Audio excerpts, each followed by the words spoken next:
আসসালামু আলাইকুম রহমতুল্লাহি বরকাত। প্রিয় মুসলমান ভাই বোনেরা, আশা করি আপনারা সবাই ভালো আছেন আল্লাহর রহমতে।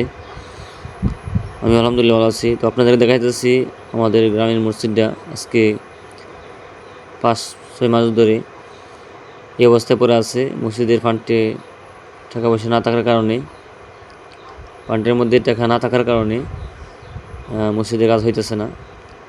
শুধু উপরের চালটা লাগানো হয়েছে, আর আগের পুরান কিছু টিন ছিল, এই টিন দিয়ে বেড়া দেওয়া হয়েছে। এখন এই যে ইমাম সাহেবের মেহরাব এবং সাইড ওয়াল এবং ভিতরের ফ্লোর করার বাকি আছে। এখন এই সাইড ওয়াল করতে গেলে যেই টাকা দরকার, আর ভিতরে ফ্লোর করতে গেলে যেই টাকা দরকার, এই টাকা আমাদের মসজিদের ফান্ডে নাই। দ্বিতীয় হলো, মসজিদের অনেক কাজ বাকি আছে, যেমন উজুখানা করা দরকার, গোসলখানা করা দরকার। গোসলখানার প্রয়োজন নাই, উজুখানা এবং যে একটা বাথরুম দরকার।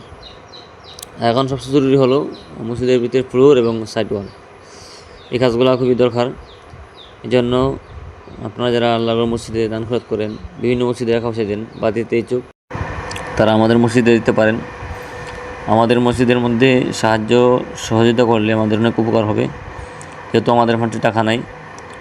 তো ভিডিওটি শেয়ার করে দিবেন যাতে সবাই জানতে পারে, এবং বিশেষ করে যারা প্রবাসী থাকেন বা প্রবাসী ভাইয়েরা বা ব্যবসায়িক ভাইয়েরা বা দানবী ভাইয়েরা, সবাইকে অনুরোধ করছি আপনারা দয়া করে আমাদের মসজিদের মধ্যে কিছু সাহায্য সহযোগিতা করুন, বলতে আল্লাহর মসজিদ দান করুন, যাতে মসজিদটা মেরামত করতে পারি আর সঠিকভাবে আগের মতো নামাজ কালাম শুরু করতে পারি। এখন তো বৃষ্টি আসলে বা মেঘ আসলে, তুফান আসলে মসজিদের মধ্যে নামাজ পড়া বন্ধ হয়ে যায়।